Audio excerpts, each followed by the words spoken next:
الله الله الله يا بلادنا الله.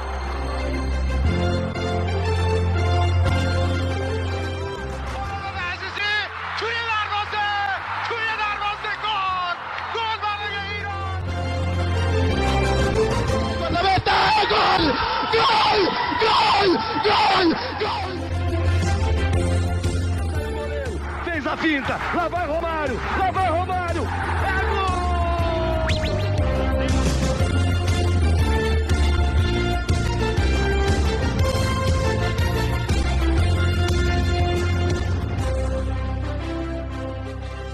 Olá, seja bem-vindo você a mais uma edição do ConteCast, o podcast do Conte Verde.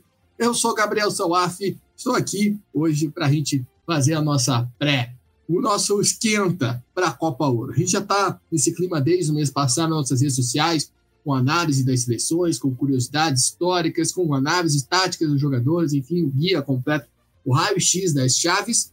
E agora é a hora da gente, faltando um dia para o começo da competição, né? Nesse dia 13 de junho, a competição começa no dia 14, já gravou no dia 13 no caso, falar sobre o que vem por aí no torneio, o que dá para esperar dessa competição dos Estados Unidos que acontece junto ao Mundial de Clubes. O Mundial de Clubes vai rolar em umas cidades, nas outras vai rolar a Copa Ouro. Então, antes da gente passar aqui para a pauta, para definir diferentes grupos, eu convido você a seguir a gente nas redes sociais, Threads, Twitter, Instagram, TikTok, @ConteVerde_. Como falei, a gente tem conteúdo diário sobre futebol. Se fizemos esse esquenta para a Copa Ouro, se você não conferiu, dá uma conferida lá, tem a nave de jogadores, claro, tem alguns jogadores que ficaram de fora da Copa Ouro, a gente vai falar sobre isso aqui, né, por determinados motivos que não competem a nós, mas, dentre outras coisas, também tem tudo sobre futebol e seleções. Aproveita e segue a gente lá. Também convido você a se inscrever aqui no Spotify e no YouTube, aonde você estiver conferindo esse podcast, para nos acompanhar nos nossos demais podcasts, toda a nossa repercussão na data FIFA vai passar por aqui, então já deixa o teu seguir, deixa o seu like, enfim, vem com a gente nessa caminhada. E se puder, apoia.se/ConteVerde com R$10 por mês. Você ajuda a gente a se manter, a se estruturar cada vez melhor no nosso trabalho. Não pode ajudar financeiramente, compartilhe esse podcast com algum amigo seu, para que a gente chegue a cada vez mais e mais pessoas, para que possam acompanhar a Copa Ouro com a gente. Tainan Melo está aqui, meu companheiro de CONCACAF, meu companheiro nessa jornada chamada Copa Ouro. Tainan, seja bem-vindo. Vamos lá, né?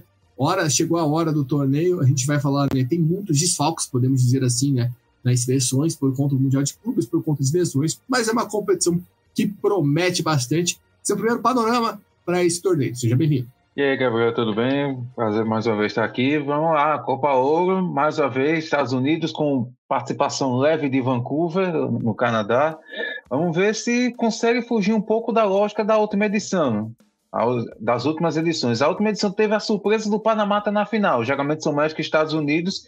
Se isso vai acontecer de novo, a gente não sabe, mas pode surpreender. Algumas coisas que a gente vai analisar podem dar a entender que algumas mudanças, algumas novidades estão suscetíveis a acontecer nessa edição da Copa Ouro que começa nesse dia 14. Bem interessante, vamos destrinchar sobre isso nesses próximos minutos. Pois é, lembrando que na Copa Ouro as seleções que garantiram vaga por conta da Liga das Nações, né, que terminou no mês de março, então as seleções que se classificaram para a fase final, né, no caso Jamaica, México, Estados Unidos e Panamá conseguiram a vaga direta, também quem subiu, né, da Liga B para a Liga A, República Dominicana, Curaçao, El Salvador, conseguiram essa vaga direto, foram direto para a fase de grupos da Copa Ouro, né, sem a necessidade da repescagem. O Haiti também foi a outra seleção, né, que me fugiu a mente enquanto eu falava, que conseguiu sua vaga direta para a Copa Ouro. E também aí nós tivemos o playoff, né, com vários confrontos, com 7 confrontos que terminaram os outros classificados e a Arábia Saudita que veio como convidado.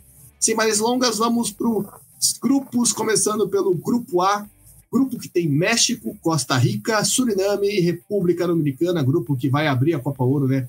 Como falamos nesse sábado, dia 14, 11h15 da noite, tem México e República Dominicana, né? A República Dominicana estreando na Copa Ouro, encarando logo de cara o atual campeão, o México. Tainan, acho que dentro dos desfalques que a gente ia falar da seleção, de outras seleções, até das escolhas, como sendo dos Estados Unidos, o México é a seleção que chega com esse panorama mais forte. Além de tudo isso, tem o título da Liga das Nações, no mês de março, né, que dá esse crédito ao trabalho do Aguirre, né, que assumiu como bombeiro, literalmente, no México após o ano passado e vem conseguindo fazer um trabalho ok para os níveis de México. A gente sabe que é um nível de pressão muito grande. mas tem uma Costa Rica comandada pelo Miguel Herrera, que tenta, né, se estabilizar, tenta mostrar uma nova geração que ainda não vingou, mas teve bons resultados nesse último jogo. A gente falou isso no podcast sobre eliminatórias, né, a importância de vencer bem Bahamas, vencer bem Trinidad e Tobago. O Suriname, que é uma seleção que tenta surpreender, aparecer mais, mas vai estar sim o seu principal nome, Geraldo Becker está lesionado, né, para o nosso lamento muito grande, por mais que, até conversando com o Elcio, que é quem faz nossas análises, ele falou, né, que nos últimos jogos, outros jogadores iam aparecendo mais que o Geraldo Becker da seleção do Suriname, então pode ser uma peça fundamental. E claro, a República Dominicana, que chega aí, né, com uma grande caçulinha da competição, né, que vai ter o Júnior Firpo, pelo menos ele foi convocado, né, ele ficou de fora dos jogos eliminatórios por conta de lesão, mas ele está na lista, e claro, a atração do Mariano Dias no ataque. O que dá para esperar desse grupo, principalmente acho que da seleção mexicana, nessa Copa Ouro, e talvez o grande nome da Copa Ouro, a gente vai falar depois com outros cortes que estão de fora, seja o Raul Jiménez, e aí o Jiménez vai ter que encarar, né, botar isso no peito e mostrar a responsa como ele fez nas finais da Liga das Nações, onde ele conduziu sozinho o México ao título. Em relação ao México, foi uma junção de fatores, né? O Javier Aguirre conseguiu dar esse equilíbrio, conseguiu dar certo nessa nova chamada emergencial do Javier Aguirre na seleção mexicana, e o Raul Jiménez ajudou a ter esse sucesso nesse período inicial. É uma competição que o México conhece bem, mas parte para uma competição maior. Então, tem uma relevância maior que realmente coloca esse trabalho do Aguirre, ver se essa condução do trabalho tem efeito a médio e longo prazo ou foi apenas esse início que motivou esses bons resultados. O México, sim, é favorito para a competição, como acontece em todas as edições da Copa Ouro, e, naturalmente, é favorito para esse grupo. E a outra vaga, a disputa pelo segundo lugar, fica bem interessante porque a Costa Rica, ela tenta voltar a ser competitiva, obteve bons resultados, mas ainda tem um pouco de desconfiança. Vamos ver se consegue dar uma sequência com a seleção que ainda tem uma base no futebol local, mas com os nomes que começam a sair, né, da alçada da América Central e buscam outros mercados, embora que nem todos estejam tão em evidência. Claro que a volta do Keylor Navas, por exemplo, pode ser uma referência muito grande no gol. Keylor Navas que está no News Old Boys, então pode ser um fator interessante, mas aí é uma seleção que está em reconstrução, em um período de readaptação depois de uma geração que deu muito certo com resultados impressionantes, não apenas na Copa Ouro, mas principalmente na Copa do Mundo de 2014. Suriname poderia até ter mais, pelo menos ter mais expectativa, mas essa ausência do Geraldo Becker realmente coloca uma grande interrogação a saber até que ponto esse potencial, essa evolução de Suriname vai dar certo, vai ter efeito na Copa Ouro. A gente viu que os jogos nas eliminatórias teve emoção, mas eram contra adversários de certa forma nivelados. Então chega essa situação da Copa Ouro sendo um concorrente com a Costa Rica e com a República Dominicana, e que também busca nessa estreia, a República Dominicana fazendo história, ficou pouquíssimo de fazer história também em conseguir chegar na última fase para a disputa da Copa do Mundo. Não foi possível, mas tem jogadores que podem fazer a diferença, que são as principais, as referências de talento mesmo da equipe, como o Firpo, que a gente espera que esteja recuperado, tem o Paulo Rosário no meio de campo e também tem o Mariano Dias. Esse é o principal jogador no setor ofensivo. A princípio, vejo o México na primeira colocação e vejo uma disputa entre Costa Rica, Suriname e República Dominicana, com a Costa Rica pela experiência e pelo ter um pouco mais de cancha, e em relação às outras três, embora esteja não nos melhores momentos, mas ainda tem uma qualidade técnica maior, eu acho que a Costa Rica sai um pouco na frente, mas essa disputa pela segunda vaga está em aberto. Eu estava contando aqui, são 10 jogadores, né, que jogam no futebol costarriquenho, que estão na Costa Rica e na seleção da Costa Rica. A gente tem alguns nomes, como você bem pontuou, você tem o Navas, você tem o Francisco Calvo, né, que são jogadores que são remanescentes ainda naquela época de ouro da seleção costarriquenha, mas você tem jogadores que estão aparecendo, né? Acho que desse a gente pode destacar o Madrigal, do Valência, que está fazendo bons jogos pela seleção, o Gaudi, que é um cara que a gente, aqui no Contiverde, a gente já falou dele no passado na Copa América, é um cara que a gente gosta de ficar de olho. Eu gosto do Alejandro Bran, que é um meio de campo que joga na Alajuelense, né? Um time local, mas vem muito bem. E acho que isso pode ser um trunfo do Suriname. O Suriname ele tem apenas 2 jogadores que jogam no futebol local, né? O goleiro reserva e o Resping Adpidi, né? Que joga no Robin Hood, e tem 2 atacantes que jogam na Jamaica. Então acho que, como tem toda essa base, toda essa construção da seleção do Suriname, né, de jogadores que vêm de outros mercados e por conta dessa questão de naturalização, é algo que pode fazer diferença. A gente já viu em algumas partidas o Juliano Kerk, né, que foi um diferencial naquele jogo da classificação, né, do Suriname no playoff. A gente também tem o Ibrahim Perral, Manuel Perral, perdão, que joga no Hamburgo, que é um cara que também está aparecendo muito bem nas partidas. Tem o próprio lateral, o Reps, né, que foi o jogador que o Elcio Vai Júnior trouxe para nós lá no nosso perfil, um jogador que chama muita atenção. Então, tem jogadores, né? Tem o Kenneth Paul, que joga no Spike Rangers, tem jogadores aí que mostram potencial. Acho que isso pode ser o diferencial para a seleção do Suriname, e a seleção da República Dominicana é ver, né, o quanto ela consegue surpreender.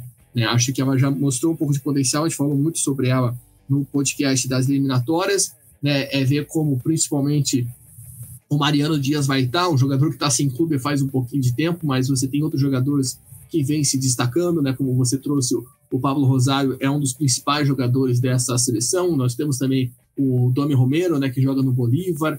Enfim, vamos ficar de olho. Eu acho que vão ser jogos bem interessantes também, ficar de olho aonde o Júnior Victor vai jogar, né? Porque ele vai na convocação como zagueiro, mas a gente sabe que ele é um Severino, faz tudo nessa seleção. Vai ser bem interessante acompanhar esse grupo A, como falamos aí. Primeira rodada no sábado, dia 14, 11h15 da noite, horário de Brasília, México e República Dominicana. E aí, já na madrugada do domingo para segunda-feira, para você, igual o Tainan Melo, gosta de dormir tarde, meia-noite tem Costa Rica e Suriname, o jogo aí que pode ser um confronto direto, né? A gente brinca por causa do horário, vai acabar 2 horas da manhã o jogo, mas pode ser um confronto direto por essa segunda vaga do grupo. Agora passamos para o grupo B, que tem o Canadá, tem Honduras, tem El Salvador e tem Curaçao. Eu acho que esse grupo é o mais propício a quem não está acompanhando a achar que é um grupo que tá mais decidido ou não.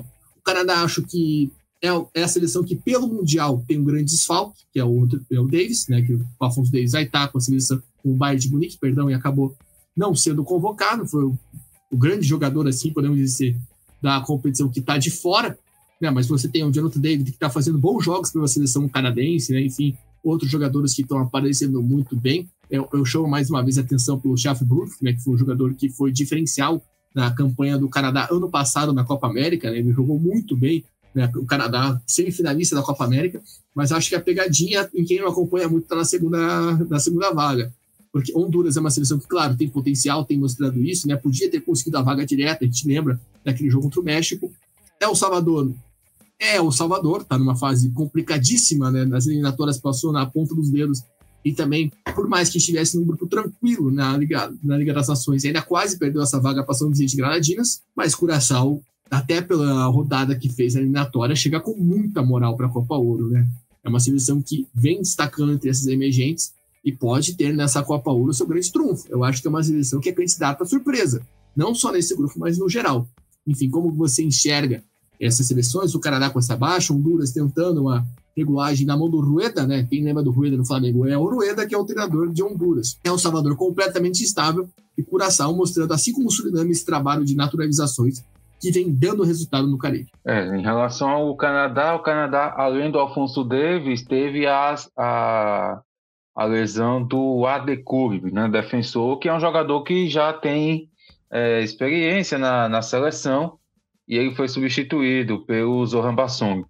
Mas o Canadá, ele, até pelo desempenho recente, por ter participação na Copa do Mundo passada, por ter uma seleção que está conseguindo se desenvolver, ela é a favorita desse grupo, a ser a primeira colocada. E tem jogadores, como você falou, que são talentosos, jogadores que já vêm nesse trabalho desde desde os ciclos anteriores, onde a gente pode falar e alguns jogadores, tanto na defesa como no ataque, como você falou, Jonathan David e Cesarin, tem o Buchanan também no Villarreal, enfim, são jogadores que são a referência dessa seleção e continuam sendo, principalmente o Jonathan David chamando muita atenção, fazendo uma boa temporada. Em relação às outras 3 seleções, realmente a gente vai ver se Curaçao, que a gente já fala há muito mais tempo que Suriname, dessa questão da naturalização, de que poderia... Primeiro que Curaçao teve um trabalho mais antigo nesse sentido. E com essa popularização das naturalizações, por assim dizer, como a desburocratização, então realmente mais jogadores chegaram para fazer essa seleção mais forte. É uma seleção que já teve treinadores conhecidos como o Kluivert, e agora tem um conhecido que é o Dick Advocaat, né? Continua como treinador de Curaçao, e jogadores que aproveitam essa naturalização para ter esse intercâmbio. A se ter ideia, muitos dos 24 jogadores convocados atuam nos Países Baixos. Jogadores de todos os setores, formam a maioria da seleção. Seja ele jogando por times de um nível da Eredivisie, como de outros níveis, mas que estão ali, na vitrine dos principais clubes do futebol neerlandês. Então, claro, os destaques como o Juninho Bacuna, como o Ivan Comenécia, que está na Juventus, mas a Juventus vai disputar o Mundial de Clubes, mas ele vai disputar a Copa Ouro, Leandro Bacuna e a Jane Marta, enfim, são vários jogadores dessa seleção que realmente capacitam o Curaçao para ficar com essa segunda vaga. Vai ser uma disputa bem interessante, acho que vai ser uma disputa até mais acirrada do que a do Grupo A, porque o Grupo A já tem essa experiência, essa cancha da Costa Rica. Eu vejo Honduras, El Salvador e Curaçao bem mais nivelados em busca dessa segunda vaga. El Salvador é a seleção que, como a gente já vem comentando aqui, não agora, mas nos outros podcasts também, que tem tropeçado muito em si mesmo. Então, é a seleção majoritariamente formada por jogadores que atuam no futebol salvadorenho. Tem poucos jogadores que atuam em outros países, mas ainda assim sem tanto destaque em clubes sem ter tanto destaque assim no cenário daqueles países internacionais como Estados Unidos e Rússia. E Honduras tem a situação semelhante, de ter jogadores, a seleção formada maioritariamente de jogadores que atuam no futebol hondurenho, e tenta essa solução caseira pelo Reinaldo Rueda fazer com que dê certo e avance de fase.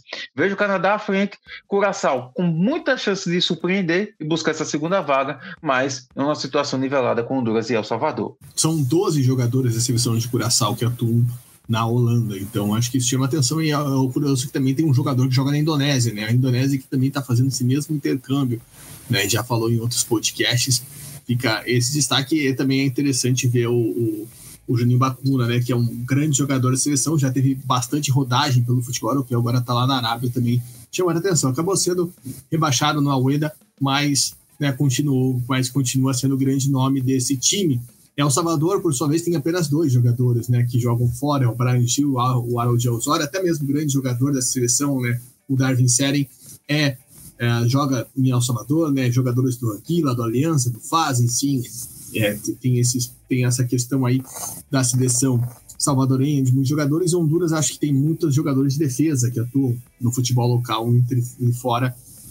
No ataque, por exemplo, tem mais jogadores, né, tem mais opções, inclusive o grande nome, né, o Anthony Lozano, o Tuti Lozano, que joga atualmente no Santos Laguna. Vai ser interessante, acredito que estou com você nessa. O Canadá lidera. Eu acho que a disputa entre Curaçao e Honduras tem tudo para ser bem equilibrada, mas eu coloco El Salvador um pouco mais embaixo, né? Eu não vejo El Salvador assim com tanto potencial. Esse grupo, que vai demorar para começar, vai ser só na terça-feira, 17, às 9h15, horário de Brasília, tem Curaçao versus El Salvador, e às 11h30 tem Canadá e Honduras. Bora passar então para o Grupo C. Grupo C, que tem o atual vice-campeão da Copa Ouro, o atual vice-campeão da Liga das Nações, o Panamá, né, que dentro dessas 3 seleções mais fortes vem se destacando. E na rabeira tem a Jamaica, né? Um grupo aí que tem duas forças aí, podemos dizer assim, do futebol da CONCACAF. Também temos a Guatemala e Guadalupe, que também é outra seleção aí que tenta surpreender. Guatemala e Guadalupe, que na última Copa Ouro fizeram uma grande disputa pela vaga no seu grupo, né?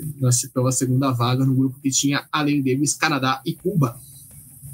Eu acho que diferente da última Copa Ouro, é muito difícil ver Guatemala e Guadalupe brigando por uma vaga, né, contra o Panamá e contra o Jamaica, mas a gente tem destaques para fazer. O grande craque da seleção panamenha, o melhor jogador da última Copa Ouro, o melhor jogador da última temporada de toda a CONCACAF, dos jogadores que atuam na CONCACAF, no caso, está machucado. O Adalberto Carrasqueira está fora da Copa Ouro.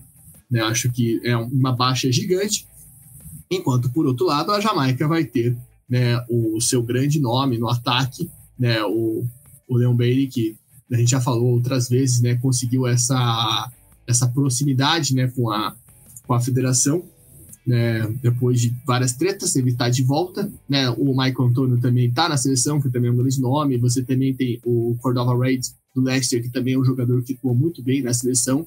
Acho que a Jamaica consegue aí também com essa geração de jogadores que vêm naturalizados, mas jogadores aí que vinham aparecendo no futebol como um todo, né, um futebol europeu, muitos jogadores da Inglaterra, enfim, por mais que sejam divisões inferiores, a Jamaica chama atenção para essa competição, mas acho que a disputa desse grupo tende a ficar mais restritiva entre os dois. É saber principalmente como o Panamá vai se comportar sem o seu principal jogador, né? A gente já viu o potencial que o Thomas Christensen tem de fazer grandes trabalhos, por mais que não tenha nenhum jogador assim de nível excepcional no cenário mundial, né? São jogadores que muitas vezes atuam no futebol do Panamá mesmo, mas muitos jogadores que atuam no futebol sul-americano, né? Em países como Equador, né? Venezuela, Chile. Tem até um jogador, o Eric Davis, do Vila Nova, né? Que segue na seleções aí, como já falamos como falamos da seleção da Jamaica, tem jogadores europeus, né? Então, e até mesmo o Guadalupe, que tem vários jogadores que atuam na França, em divisões inferiores. Enfim, como que você vê esse grupo? Eu estou expectativa, acho que principalmente para esse confronto entre Panamá e Jamaica, que acho que vai marcar além de uma disputa com Guadalupe e Guatemala. Exatamente. Esse grupo vejo chances muito pequenas, mínimas, de ter alguma surpresa. Justamente porque a superioridade de Panamá e Jamaica em relação a Guatemala e Guadalupe são superioridades notáveis, né? A gente consegue perceber isso, a gente acompanha e vê que é um trabalho tanto de qualidade como de preparação, já é muito mais avançado em que seleções que realmente não dispõem de tantos recursos. Jamaica se beneficia dessa questão desse intercâmbio com jogadores que atuam na Inglaterra.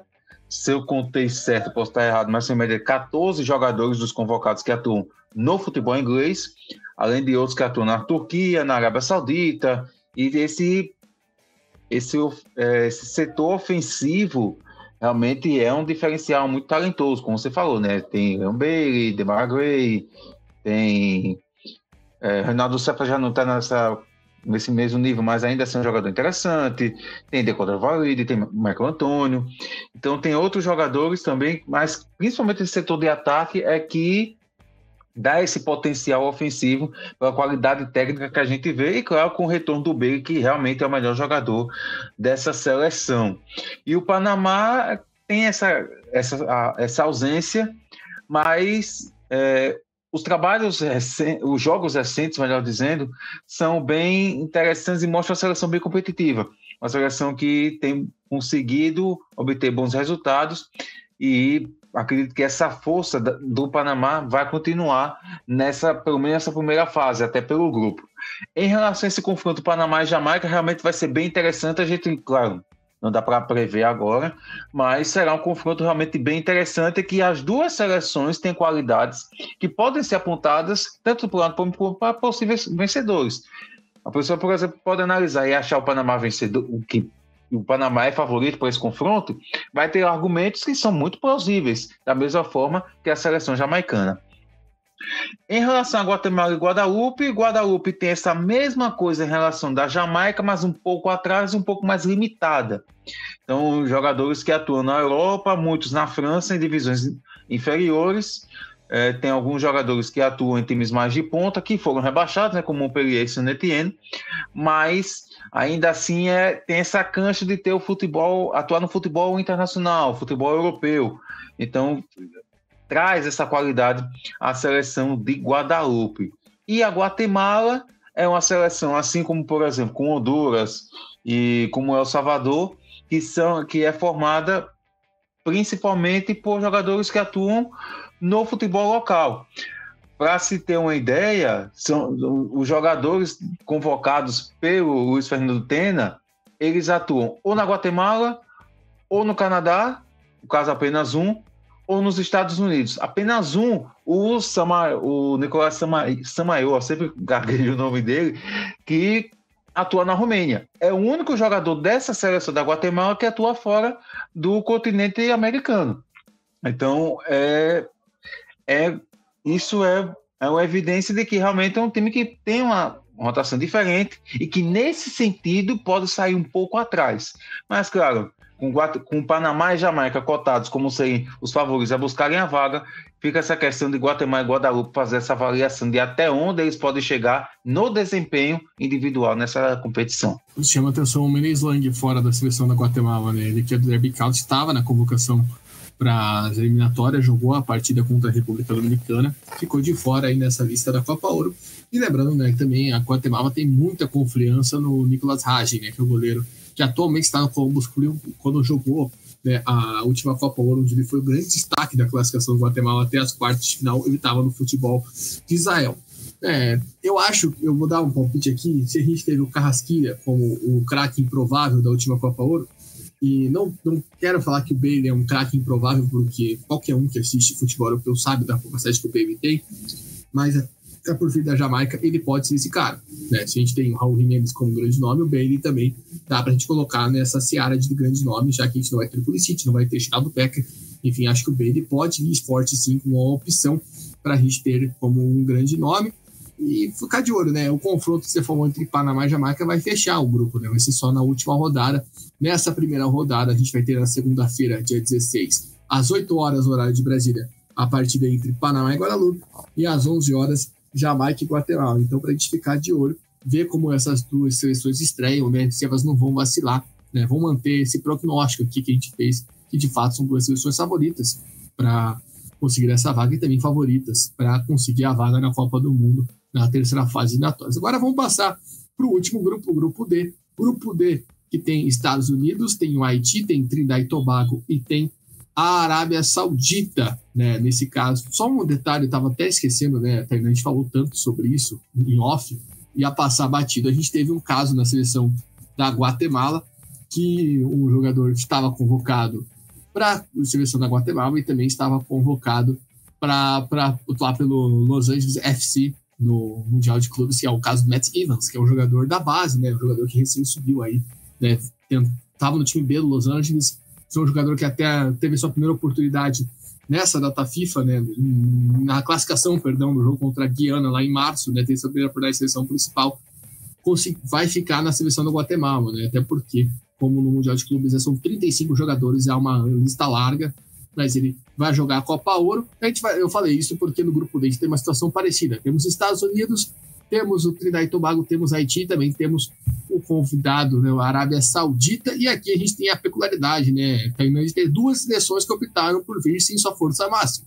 Os Estados Unidos, que é algo que a gente já viu, já é corriqueiro, né? Na última Copa Ouro foi assim, os Estados Unidos jogou com o seu time reserva, com o seu time jovem, seu time de desenvolvimento, como você quiser, por mais que tenham peças aí que tenham, vamos dizer, rodagem, acho que principalmente na defesa, né? Você tem o Matt Turner no gol, você tem o Walker Zimmerman, né? Que é um defensor que também já está jogando faz muito tempo na seleção, mas aí você não tem as principais peças, você não tem o Serginho Deste, você não tem o Pulisic, enfim, jogadores que a gente está mais acostumado. Dali na meio para frente são jogadores aí que vêm tentando, né, ganhar a sua vaga. Você não tem o EA, o Pochettino aí seguindo vamos dizer assim, uma ideia da federação de trazer jogadores em rodagem. E a Arábia Saudita também, que é a grande convidada, né, desse torneio, também trazendo jogadores mais jovens e jogadores que também não têm tanta rodagem. Você não tem o Aldazari, por exemplo, né, que é a grande estrela, o Mohamed Kano também não está nessa lista. E os jogadores que vêm atuando mais na seleção estão os goleiros, né, como o Nawaf Al-Akit, que jogou pelo Al-Fateh nessa temporada e foi recém-contratado pelo Al-Nassr.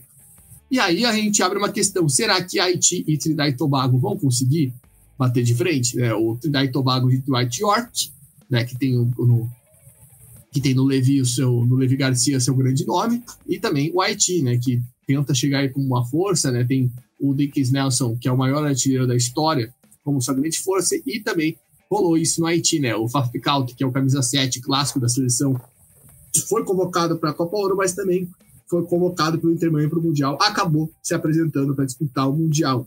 Enfim, Tainan, como que você vê esse grupo e se essa questão dos Estados Unidos e da Arábia Saudita com o time reserva pode mudar o cenário? Na última Copa Ouro não mudou, né? Eu lembro que a Trinidad e Tobago estava, inclusive, no grupo com os Estados Unidos e acabou sendo eliminado. E aí, dá para esperar alguma coisa diferente nessa situação? Olha, eu acho que não. Eu acho que, embora as duas seleções não venham com a força máxima, mas eu acho que ainda assim elas têm uma qualidade a mais, consegue ter esse diferencial. Os Estados Unidos, começar pelos anfitriões, os Estados Unidos, esse trabalho do Pochettino tem sido bem curioso, né? Porque, claro, tem várias mudanças na seleção, enfim, ele está testando jogadores, até alguns ele pode contar ou não, e tem essa questão também de temporada europeia, mundial, de clubes, enfim. Mas o Pochettino, ou ele tem a seleção dos Estados Unidos, na verdade, sobre o trabalho do Pochettino, ou tem ganho jogos ou tem perdido jogos, né? Por exemplo, eles jogaram, tiveram 4 vitórias seguidas pela Liga das Nações ainda, ganharam da Jamaica 2 jogos, ainda no ano passado. Nesse ano ganharam 2 jogos, 2 amistosos, da Venezuela e da Costa Rica. Só que nos últimos 4 jogos, os Estados Unidos perderam. Diferentes convocações, mas no resultado frio perderam.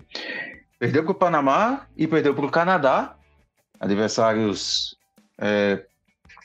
nos playoffs da Liga das Nações, da CONCACAF, e são adversários que realmente são mais próximos da realidade dos Estados Unidos em disputar alguma coisa, na disputa por títulos ou disputa pelas ser as melhores seleções dessa parte do continente americano.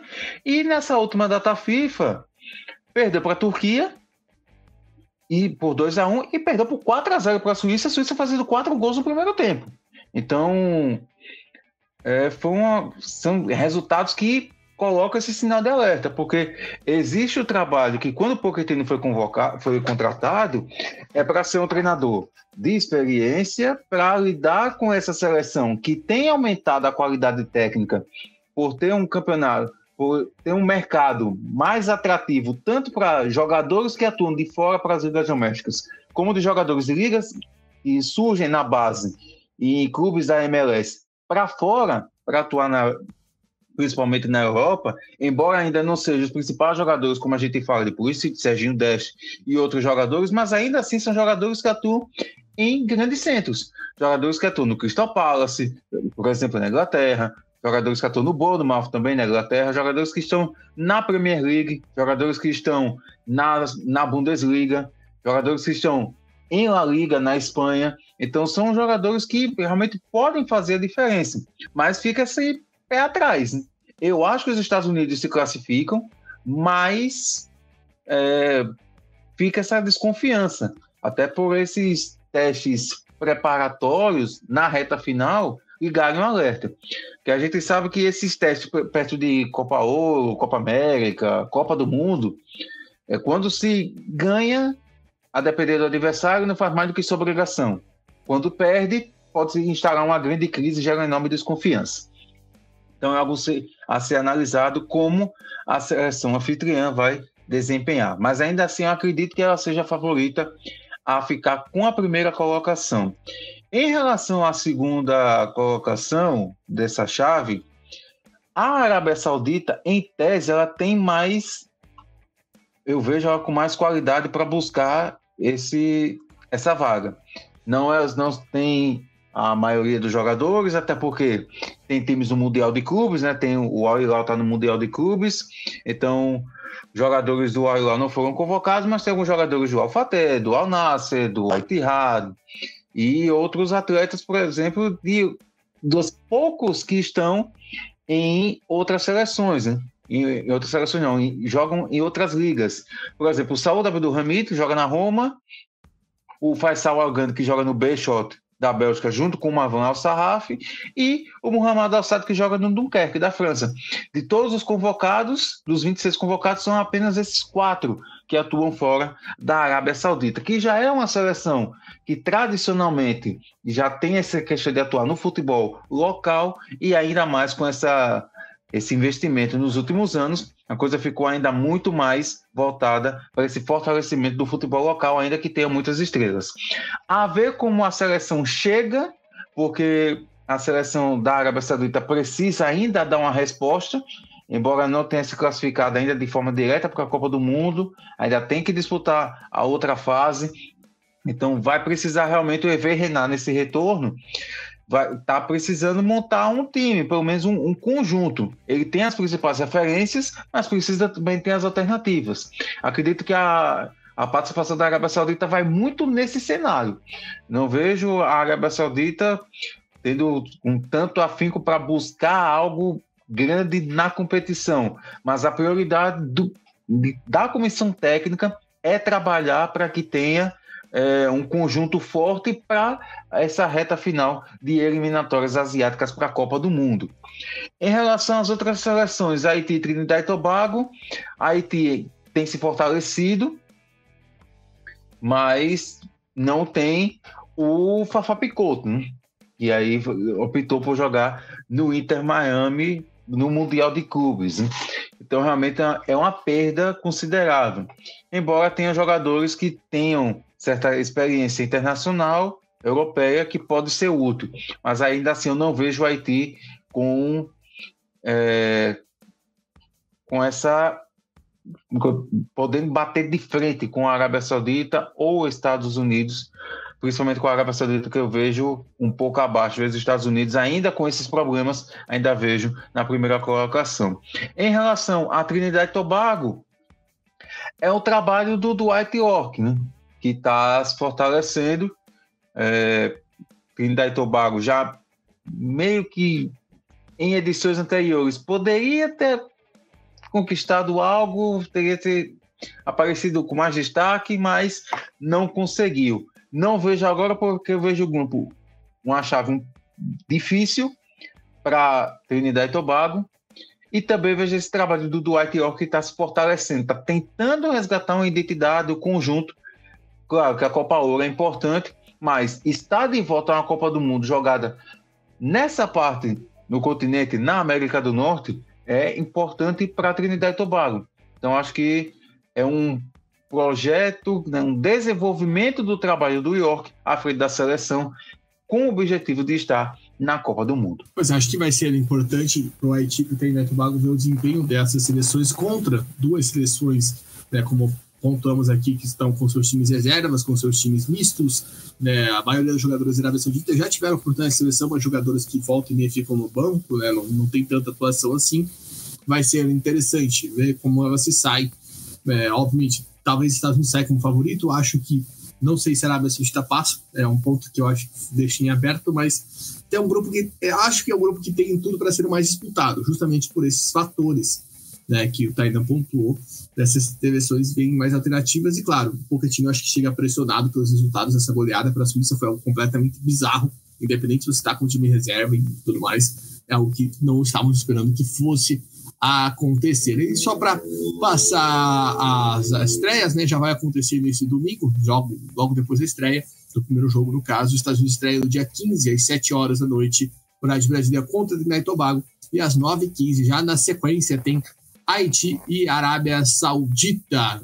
Eu acho que eu esqueci de falar antes, mas a transmissão das partidas serão pelo canal da CONCACAF, se eu não estou enganado, se não mudou muita coisa. E só para não deixar passar, que a gente deixou passar, o Canadá também vai ter a baixa do Eustáquio, né? Acabou de sair, inclusive, ele deu uma entrevista agora à tarde falando sobre o Palmeiras, ele que vai estar em campo no domingo, né, contra o Palmeiras no Mundial clubes, ele acabou sendo inscrito também pelo Canadá na Copa Ouro e acabou ficando de fora. Vamos ver, não sei se...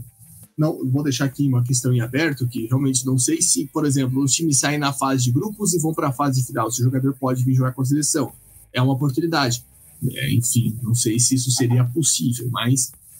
E lembrando só que a Copa Ouro termina uma semana antes do Mundial de Clubes, né? Tem esse ponto aí, a grande final está marcada lá para o dia 6 de julho. Antes de fechar, vamos só dar uma passada, porque ontem a gente fez, ontem no caso, para quem não conferiu, saiu o podcast 155 sobre a repercussão das eliminatórias da CONCACAF e, na sequência da nossa gravação, tivemos o sorteio das chaves das eliminatórias.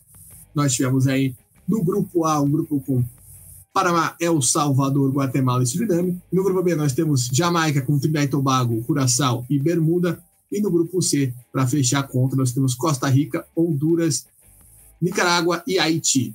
Renan, quais são as suas expectativas aí para essas três chaves? Né? Tem gente que já aponta os três favoritos logo de cara, os três cabeças de chaves. A gente não vê assim, mas enfim, como que você viu os sorteios? Qual grupo você achou que ficou mais equilibrado, né? Tinha aquela nossa expectativa, porque podia surgir um grupo ali com o grupo da morte, e podemos dizer que o grupo C se desenhou daquela forma, né? Talvez ele chegue a Nicarágua aqui seja um pouco mais inferior, mas pode rolar uma briga entre Costa Rica, Haiti e Honduras. Como que você viu as chaves que vão definir as vagas na Copa do Mundo? Quem está um pouco por fora realmente pode achar que realmente Panamá, Costa Rica e Jamaica já estão com as três vagas, né?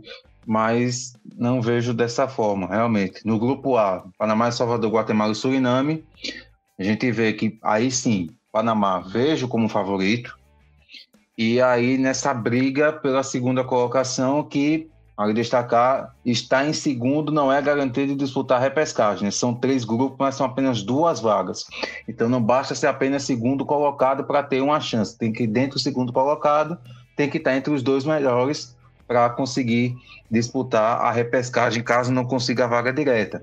Então eu vejo esse grupo A, o Panamá, um pouco à frente, candidato, favorito para mim a buscar essa primeira colocação, a conquistar essa primeira colocação.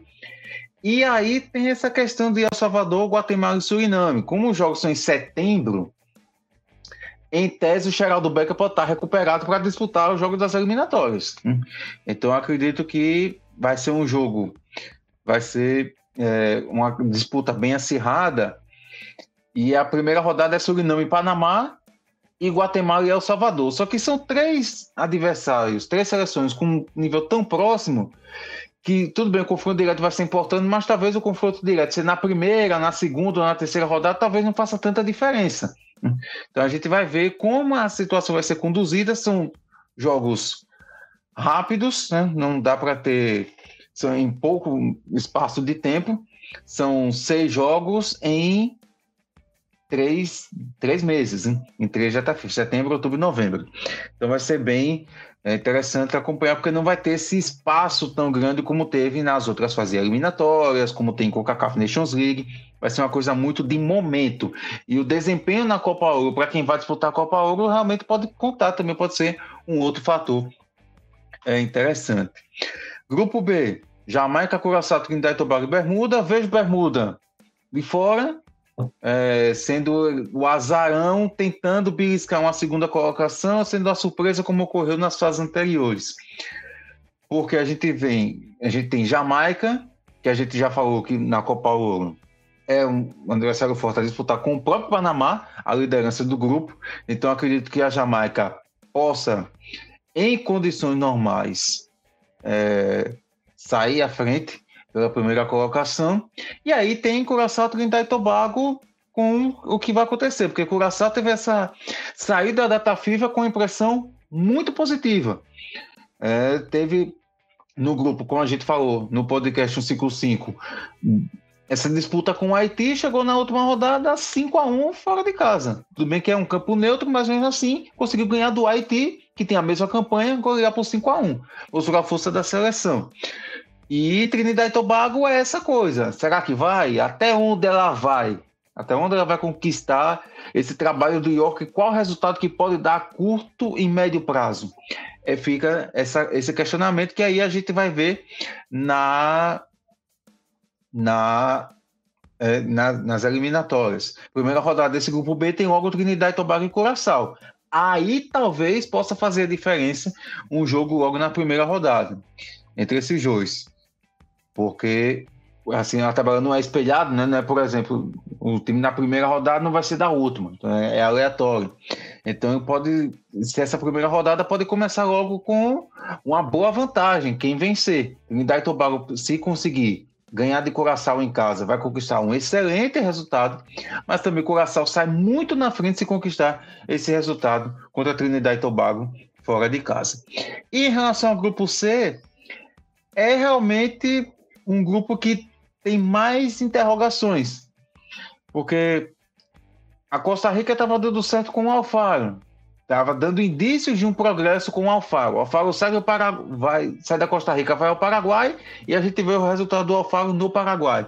A Costa Rica ainda está engatinhando nessa reformulação, nessa reconstrução, que não chega a ser tanto a reconstrução assim, porque ainda precisou, por exemplo, trazer o Keylor Navas de volta.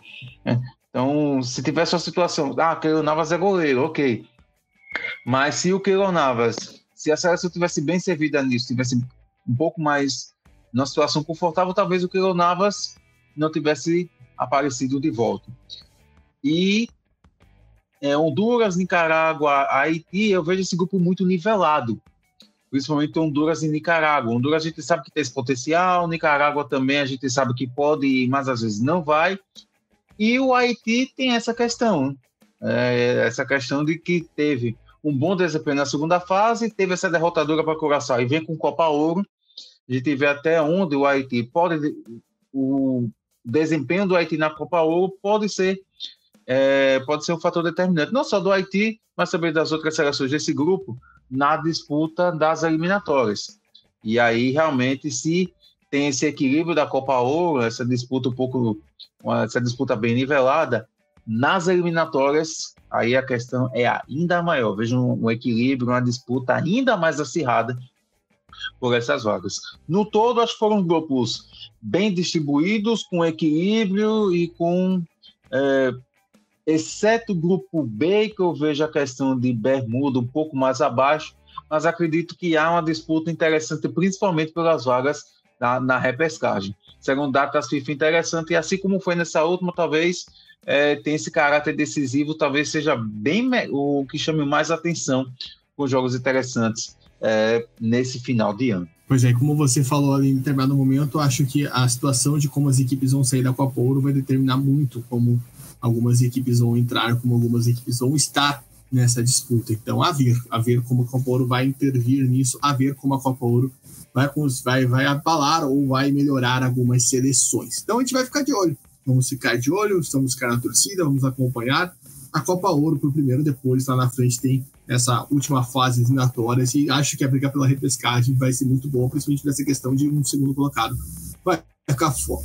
Tá certo, pessoal? Fechamos aqui o nosso pré da Copa Ouro. A gente volta aí ao longo da competição, trazendo detalhes de fase de grupos, trazendo detalhes também do mata-mata. Enfim, a gente vai acompanhando esse torneio. Então, peço para você seguir a gente nas redes sociais, Twitter, Instagram, TikTok, @ContiVerde_Line. A gente vai trazer toda a cobertura, toda a repercussão da Copa Ouro nas nossas redes sociais. Também, se puder, seguir aqui no Spotify, no YouTube, para você conferir os nossos próximos podcasts sobre Copa Ouro, mas também sobre as outras eliminatórias. E se puder, apoia.se/ContiVerde, com R$10 por mês, você ajuda a gente a se estruturar, a manter cada vez mais o nosso trabalho. Não pode dar financeiramente, compartilhe com o seu amigo que quer saber sobre Copa Ouro, para ele vir aqui com a gente, ter essa análise completa do torneio que começa nesse final de semana. Galera, muito obrigado. Vamos ficar de olho aí no que é essa competição.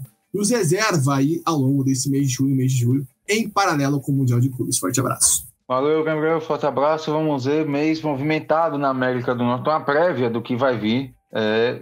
Uma prévia do que pode acontecer, e certamente vai acontecer na Copa do Mundo o ano que vem. Bem interessante, vai ser uns cenários bem curiosos para a gente analisar nessa sequência da competição e das outras competições já com CACAF. Valeu mais uma vez e vamos acompanhar essas competições, bem interessante. E é isso, pessoal, vamos ficar de olho. Forte abraço, a gente se vê por aí. ContiVerde, caminho da Copa do Mundo e da Copa Ouro, passa por aqui.